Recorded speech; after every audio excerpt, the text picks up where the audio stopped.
I'll give a quick demo on Cape Open Object. I'll just talk briefly about the Cape Open Object simulation in DWSim. Okay. So how many of you are aware of Cape Open standard, or what is exactly Cape Open? Do anyone have an idea about this terminology, or does anyone know what can happen if a software is Cape Open? Okay, so then let me answer. So basically, Cape Open is a set of standard which has been, set in the area of process simulation. First of all, CAPE stands for Computer Aided Process Engineering. Okay, and by Cape Open standard, when you make your software Cape Open, when you develop a software by following the Cape Open standard, the softwares can interoperate with each other. Okay, so to give you an example, let's say you have this process simulation software here, DWSim, which is Cape Open, and then there is another process simulator called as COCO, COCO. So that particular simulation environment is also Cape Open. And since both these simulation environments are Cape Open, they can interoperate, or they can use each other's unit operation and thermodynamics and all of that. Okay. Same way, since DWSim is a Cape Open, and ChemSep, which is another software which is also Cape Open, they both can interoperate, and therefore DWSim can use the ChemSep environments component. Okay. So that is what I mean, in the easiest word, that is what is a Cape Open standard. Now, when such facility is available, how do we use it? Or in first place, why do we use it? So let's say, why do we want to use COCO's unit operations or thermodynamics in DWSim? Or why do you want to use ChemSep's unit operation or thermodynamics in DWSim? Okay, so to give you an answer for that, COCO is a simulation environment where the unit operations and thermodynamics that are available in COCO are also available in DWSim. In fact, the unit operations or thermodynamics that are available, in DWSim is much more better than what is there in COCO. Thermodynamics is not so rigorous and is not so well developed in COCO. So that is the reason I won't recommend using COCO's unit operation in DWSim, but definitely we can think of using ChemSep's unit operation in DWSim. Now, ChemSep is a software which specializes in separation columns, especially distillation column, extraction column, and absorption column. Okay, they have a very rigorous method of calculating and simulating these three type of separation units, and therefore it is highly recommended that when you are simulating a distillation column or an absorption column or an extraction column in DWSim, using DWSim's column, and if it is not able to converge, you can think of switching to ChemSep. So first of all, you can try and see if DWSim's unit operation, DWSim's column is working or not.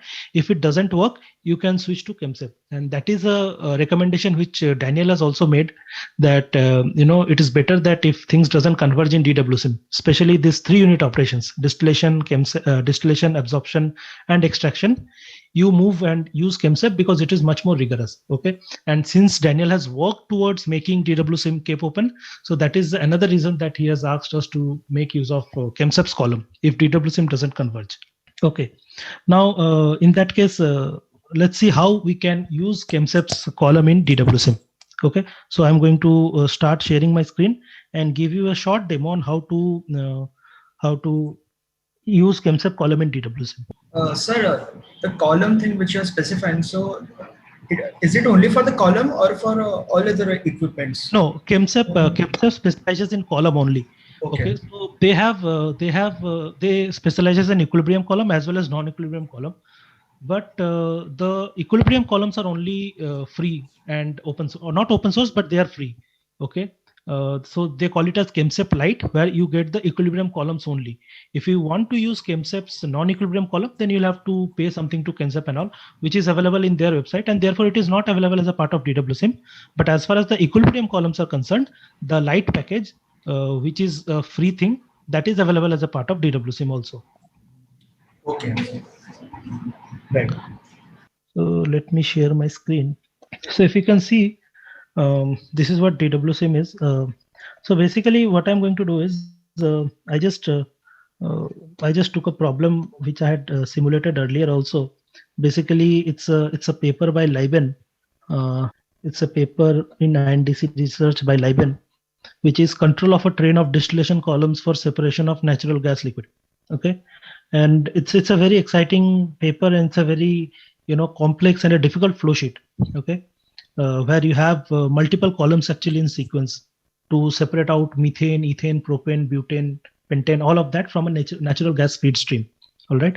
So the particular unit operation which I am going to demonstrate you here is the ethanizer column, or the column which separate out ethane from the rest of the component. Okay, which is this column, this particular column B1, which is ethanizer. Now the information, the information regarding the column, like what should be the number of stages, what should be the reflux ratio, what should be the composition expected at the top of the column, at the bottom of the column, all that is something which is available as a part of this paper. Okay, so therefore I'm going to use that information directly while simulating the ChemSep column. So let me go to the simulation environment DWSim. Now you have this feed stream here. Okay, and this feed stream, I have created this feed stream earlier so that we don't waste time in selecting the components and all of that, and entering the mole fraction, all of that. All that information is available in this paper, as well as in DWSim. Okay, so I have done that. Now, how do I integrate ChemSep with that, or how do I simulate a ChemSep column with that? Let's see that. So if you go to columns, you have an option called as ChemSep column here. Okay, so let us drag and drop that into the flow sheet. So as I drag and drop that into the flow sheet, a column has appeared, and then you'll get a small pop-up. Yes, so you can see there's a pop-up from ChemSep which says new unit operation. So you can write what should be the unit name. You can select what should be the operation. Okay, what should be the number of stages, what is the unit system that you want to use, and what will be the pressure. Okay, and what thermodynamics that you want to use. Now, if you see this particular option thermo, you have two options here. One is Cape Open, another one is ChemSep. I'll explain you what is the difference between these two. So basically, if you select Cape Open, what ChemSep will do is ChemSep will employ the thermodynamics of DWSim in itself and solve the column. Whereas if you select ChemSep inside the thermo option, what will happen is ChemSep will use its own thermodynamics that is available in ChemSep column and try to solve the column. How that is done, I'll show you shortly. I'll demonstrate shortly. So for the time being, I'm just using ChemSep, and in the thermodynamics option, I'm just clicking on OK. And as I do that, there's a new window which has come up called ChemSep here. So before I specify anything in this window, I'll just close this window for the time being. And what I'll do is I'll first of all connect the streams, the feed stream and the outlet stream with the column. Okay. So let me connect the feed stream. The stream connection is same as you have been doing it in DWSim. So let me connect the stream called feed. Okay. Now, one thing you might have noticed in DWSim, that whenever you drag and drop something, immediately the things start changing from red to blue. Okay, that means that DWSim has a parallel calculator active in the background. So as then when you drag and drop a particular unit operation, or you change a particular value in a flow sheet, the operation starts, the calculation starts once again. Okay, so as soon as I connected the feed stream to the column, the calculation started, and therefore it simulated, and it simulated successfully, and that's why it has turned into blue. But we don't know whether the results are acceptable or not. Okay, so let me first connect the outlet streams as well and see if the results are acceptable for this column. So till now I have not specified anything. I have just dragged and dropped the ChemSep column and connected with the feed, and with whatever information, default information that was available inside the column, the flow sheet got simulated. But we don't know if the simulation results are correct or not. Okay, so if I just click on this MSTR09, which is the distillate column. Okay, so this is what is expected in this MSTR0. This is what is the result in the MSTR09, and this is the result in the bottoms. Okay, now this is not what we expect to happen in this column, and therefore what we'll have to do is we'll have to go inside the column and now specify the column properties as what is given in that particular paper. Okay, so we'll start from the very first option. which is escape open, and there is some information given here. So we can skip that. Then the second one is title. That's okay. We can skip that as well. Then components. So we need not select the component separately in the ChemSep column because we have already connected our material stream to the ChemSep column. The components will automatically come into the column. It will automatically get identified in the column. Next comes the operation. Now here you'll have to say what is the kind of operation that you're trying to do, whether you're trying to perform a simple distillation, an extractive distillation, an absorption, an extraction, what is it? Okay, so I'll let it stay as simple distillation and see what happens actually. Okay, and then the type of condenser and reboiler that you want to use. So I'll let it be total condenser and partial reboiler. And then what should be the number of stages? So as per the paper, there has to be 30, and then plus one for the top condenser. So that makes it 31 stages. So what I'll do is I'll enter the number of stages as 31 and then the feed stage as 15. Okay. So here the number of stages is 31 and feed stage as 15. Now, after I'm done specifying my number of stages, I'll have to go and see the thermodynamics. Now, as I told you earlier, that when I select ChemSep as a thermo option, I'll have to specify the thermodynamics separately inside the column. Okay, what is there in DWSIM is not going to be used to solve this column. So in thermodynamics, there are different values. Okay, so first is a K value. So we'll have to first select what is the method to solve the K. So since we are dealing with separation of hydrocarbons, so I'm going to say that it is going to be equation of state model, and in equation of state, it is going to be a Ping-Robinson model. Okay, so that's what I did. I have selected equation of state model and Ping-Robinson model here. Okay, and now I'll have to load the interaction parameters. So I can select the interaction parameters from a particular file. So let's see what is the by default interaction parameter. So currently there is no interaction parameter available here. So what I can do is I'll let it as it is for now, and I'll finish rest of the specification and try to solve the problem and see if the column is getting simulated or not. Okay. So after I'm done specifying my thermodynamics, there's an option called physical properties. So this is to specify the physical property for the models. Now this is something when we are trying to solve a very complex model, then we need all this. You can specifically say that your vapor density has to be solved by this particular method, your thermal conductivity has to be solved by this particular method, but we are not going to do that here. Okay, this is something which is when you are trying to solve a very complex problem, but that is not the case here. And then thirdly, the reactions. This is, I mean, if you are trying to solve a reactive distillation, in that case you can go and add reactions here, otherwise you need not add any reactions. So I'll skip that. Then the next option is feed. Okay, the feed and the stream conditions. Now these all get automatically populated once you have connected the material stream to the column. This feed information gets automatically populated, and therefore we did not specify anything in this feed.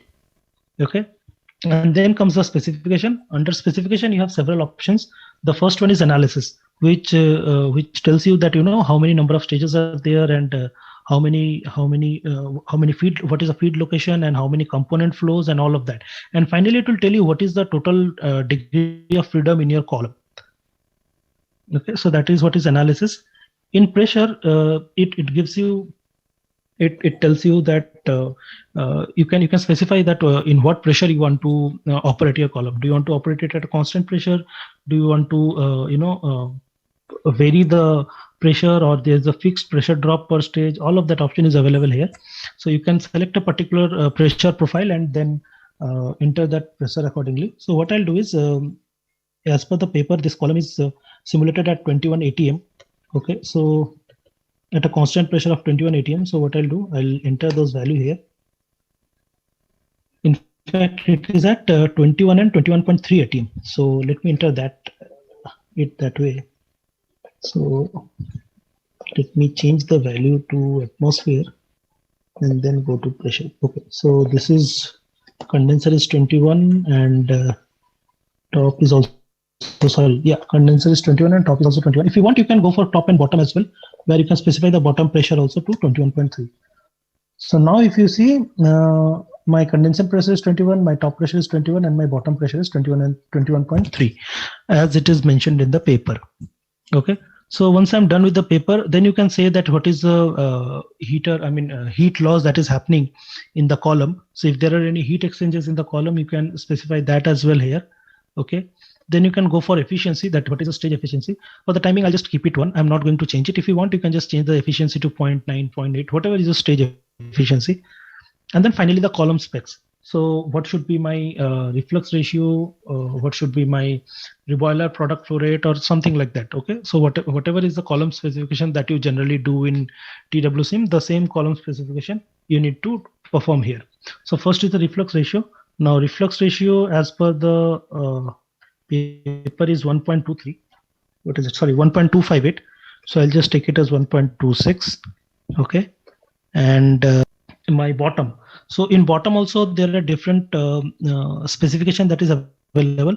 So either you can select your bottom specification to be a flow rate, or you have the mole fraction of C2 component. Okay. So what I'll do is I am going to use the mole fraction of the C2 component here as a bottom specification. So I'll say mole fraction of the component, and that component is C2, and this is 0.0034. All right. So now that I have completed all the specifications, okay, I'll try to first solve this problem, solve the column and see if it is converging.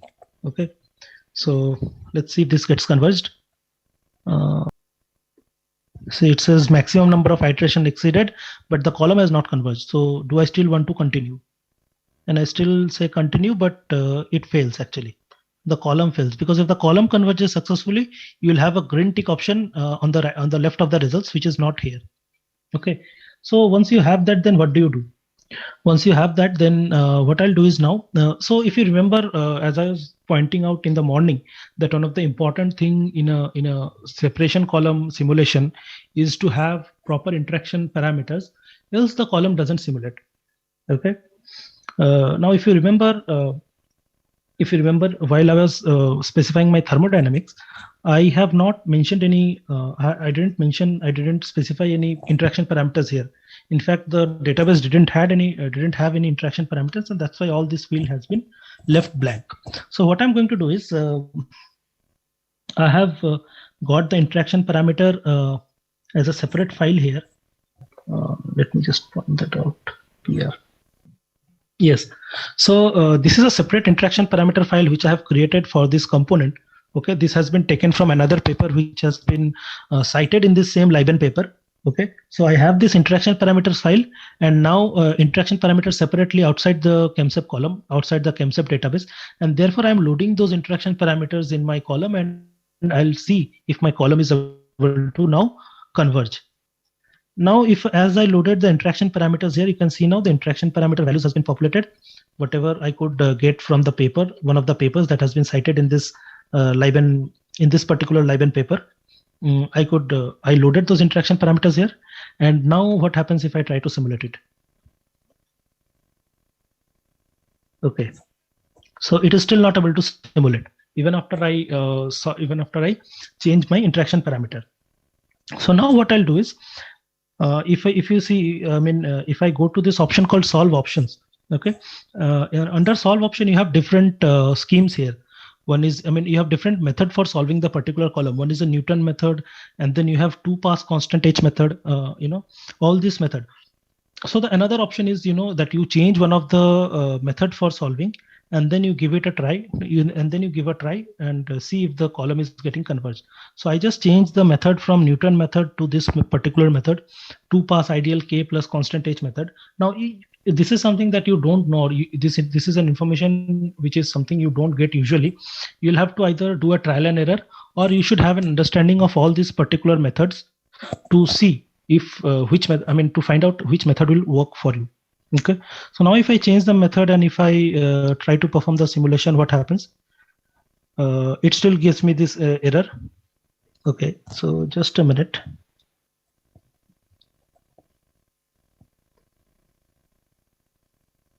Reflux ratio, ethane. I'll just do a quick check as to if I have entered everything correctly or not. So another thing will be to increase the number of iterations. Okay, so another thing will be to see if I can increase the number of iterations and fail to obtain a Newton step. but I'm not doing Newton method. Okay.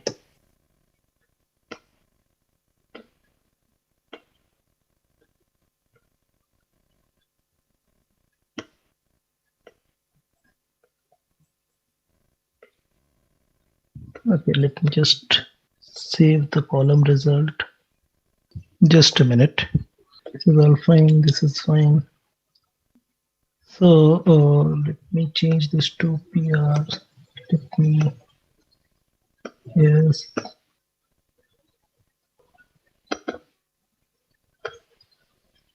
Just a minute. This has stopped.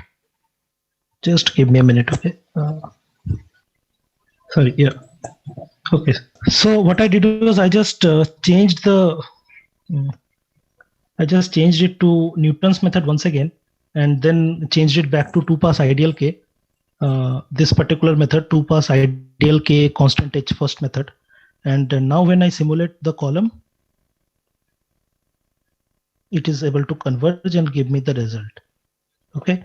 So after that is done, after this particular column is converged, and I can see the results here for the column.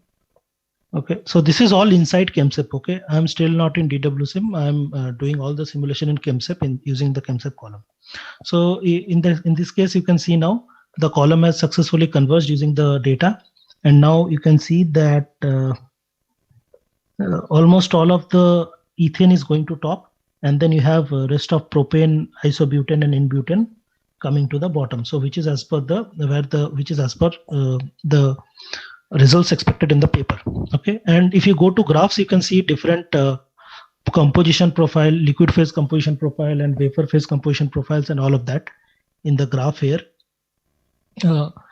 What you can also, it is interesting to see that how the the Makeup-Thiele diagram gets also plotted for this particular for a particular simulation. Now this happens only after your simulation is successful. Okay, you can't see this Makeup-Thiele diagram and all without getting a converged simulation. So only after your simulation is converged, then only you are able to see this particular Makeup-Thiele diagram for this ethane propane thing. And then after that, if you go to this rating option, you can actually find out as to what is your section height, what is your section diameter, all of that. Okay, some information regarding your column section. Now this is all. I mean, I'm not sure, or I have not verified all these results. I mean, this particular rating results as to if the diameter that is coming is correct, if the height that is coming is correct, all of that. But yes, I mean, these are some things that get automatically generated once you simulate a ChemSep column and the simulation is successful.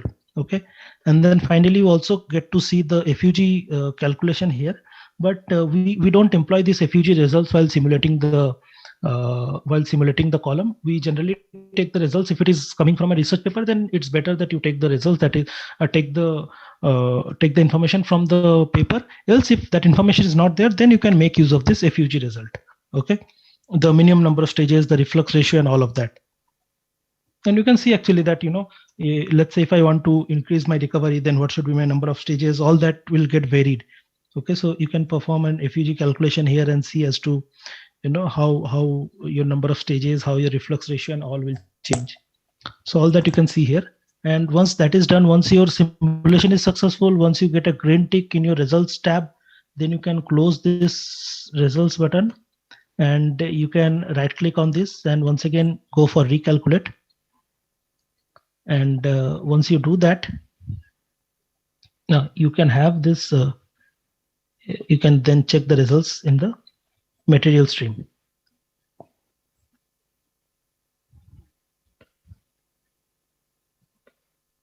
Okay. So this is how you simulate a ChemSep column in DWSim.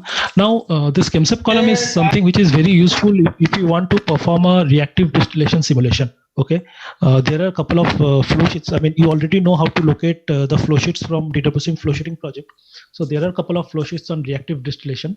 And if you want to see how those flow sheets are simulated on reactive distillation, you can download them from the flow sheeting project. And you can see that ChemSep column has been used to perform simulation on reactive distillation. Same way, you can find out that if you want to perform pressure swing distillation or extractive distillation, all that is, all that give a better convergence and easier convergence with the ChemSep column. Okay, so that is with ChemSep column. So are there any questions in ChemSep column? Sir, where is the source available for the reactive distillation and all those things which are taken? So what I'm telling is that Professor Kannan showed you to locate the flow sheets on DWSIM, which is available in DWSIM flowsheeting portal, the part of DWSIM flowsheeting project. So you can find the reactive column simulations there. There are a lot of examples, around 4 to 5 examples on reactive distillation column available in the portal. Okay, so you can find the reactive column, you can find pressure swing columns, you can find extractive distillation column examples which use specifically these ChemSep columns to perform the simulation. Okay, sir. Okay, so are there any further questions in this topic? Sir, in between this topic, you mentioned something about the interaction parameters. So, if the because of the interaction parameters, it may happen, as you say, as you mentioned, that the column can't be simulated, right? Yes. So, sir, in such case, we need to do data regression first. So it depends. Let's say first you try, because even if you want to do a data regression, you'll have to perform a literature search and see if the VLE data is available, right?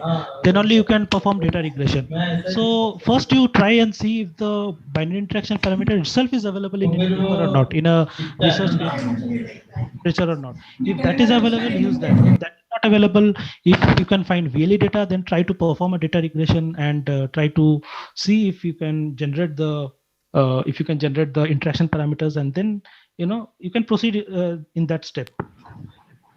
Right. Okay. Yeah, Priyam, there is one in the chat box. Okay, so I'll just check that. If a reboiler is required in the middle of the fading column, which column should it take?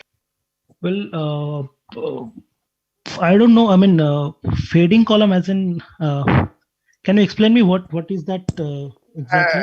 I mean, assuming that, just say that it's like a split column and you need to have a reboiler, take the feed out at the middle and then have a reboiler and again send it back. Things like that. So is it I mean, I don't know if, are you talking about pump arounds? Is that what, sir, is pump around same as, I mean, is no. What he's trying to ask is, suppose if he has to take at the middle or some other stage in a distillation column and then put a reboiler and again send it back. So instead of having a reboiler at the bottom, okay, so suppose at the middle stage, if I can take a material, put a boiler and then send it back. So I am not sure of what is the context of the question, but what I could get, I'm just telling, I want Priyam to correct it. I think we can extract the material, the outlet streams in the middle also for a fractionating column.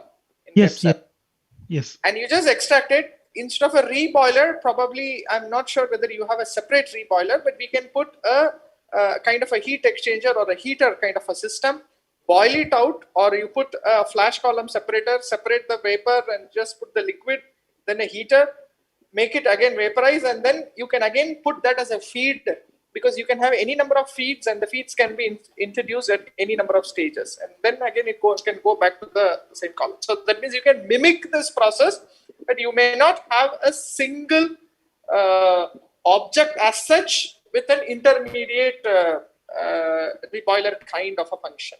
So yes, does that make sense? Yes. Yes. That is what I mean. You're correct, sir. So we cannot. I mean, we don't get a column generally. I mean, as far as simulation is concerned, you will not get a column where you can have a reboiler in somewhere between the feed stage. So it's better, as Naren sir suggested, that you draw that particular stream as a side product. You specify the side product, you draw that stream as a side product, and then you use a heater or a heat exchanger, reach the desired temperature, and then you send it back to the column once again. Yeah. So I hope, is that clear, Mr. David? Mr. David, I hope this explanation suits. Okay. Thanks. Okay. Yeah. Fine. So I don't know if there are no further questions. Then Gunjan, Kunjan has asked me yesterday to just demonstrate the utilities. So I'll just take a quick 5 minutes before I hand over the session to Professor Kannan to just show him as to what he was asking yesterday. Okay. So Kunjan, I've just explored that option and what you were asking yesterday about the utilities. Okay. So let me demonstrate that. So what Kunjan had asked me yesterday was, can you just tell me if it is possible to perform sizing of a separator vessel, a gas liquid separator vessel, or sizing of PRV, okay, which is pressure relief valve. Now, as far as DWSIM is concerned, this is what is available in DWSIM. So Kunjan, you need to check this and then you can probably decide on whether it is correct or not. As I told you that I have not done this earlier, so I am not sure of the results and how far the results, I mean, are the results acceptable or is this how it is done? But this is what is available in DWSIM and therefore I am demonstrating this to you. Okay. So what I've done is I've taken a simple material stream. It has gone through a valve and then it has gone to a separator vessel. Okay. Now, if you want to first do the sizing of the valve, okay. So what you can do is you can go to this option called utilities, click on add utility, go to valve. Then under valve, you have this utility type which says pressure safety valve sizing. And then you can select that particular valve object. Okay. Now, once you do that, you have this option here. Okay. You have this option here where first of all, there are a couple of parameters that you first need to define as to what is the relieving phase. Is it vapor? Is it liquid? And what is the sizing method? And currently API RP 520, this is the only sizing method that is available with DWSIM. Okay. So you can do all of that. And once you select all of this, then you can go and say what you can ask for your orifice area. You can say that, okay, calculate my orifice area, and this is what is the result that you get. Okay. So for that, I guess you also need to set certain values here, like what will be the allowed overpressure and what is KD, KB, KC, all these constant. Probably if you are working in this area, then you'll have a better idea about all these constants. But because I don't have much idea about this PSV sizing. So, but in DWSIM, this is how it is done, a PSV sizing. Okay, this is what is the current functionality available for performing the sizing of a pressure safety valve. Okay, and when it comes to separator vessel, once again you can go to utility, say add utility, and click on separator vessel, and then you can say that you want to do a vessel sizing, and then select the particular unit flowsheet object, and say add utility. Now, after you have done that, you need to specify all this L by D ratio and your coefficient of discharge for the nozzle, all of that, liquid residence time, surge factor, all of this value you need to specify. You need to say what will be your vessel orientation. Is it going to be a vertical vessel, horizontal vessel, all of that. And once you do that, then you can click on calculate, and then the results get populated, which is what will be your inlet nozzle size, then your vapor outlet nozzle, liquid outlet nozzle, the diameter of the vessel, the height and length of the vessel, all of that. Okay, so this is how vessel sizing is done in DWSIM. So this is what you wanted to see, Gunjan, or? Yes, sir. Yeah. Thanks, sir. Thank you. Yeah. So this is available under utility option. So if you are working in this area, I'd say you can go and see and explore more of what are all these terms available here. I have not done a complete research and I have not gone through this particular functional explanation and all the terminology that you are seeing here. But as I said, from DWSIM point of view, this is the functionality that is available. Right, sir. We just need to enter the required data and then go to the calculate option, right? Accordingly, like we can have the result. Yes. Yes, that's right. Yeah, thank you, sir. So, Luis, you asked that you want to simulate a reactive absorption column. So yes, I have not done. I have done a reactive distillation column, but I have not done a reactive absorption column. But nevertheless, please go and give it a try. At least you'll get to know what works and what doesn't work. But my feeling is that is if the components are available, then and if you have the sufficient information about the reaction, it will be possible to simulate even a reactive absorption column, I think. So you can give it a try with the data that you have and then see if it is working or not. So if there are no further questions, then I'd like to move on to next session.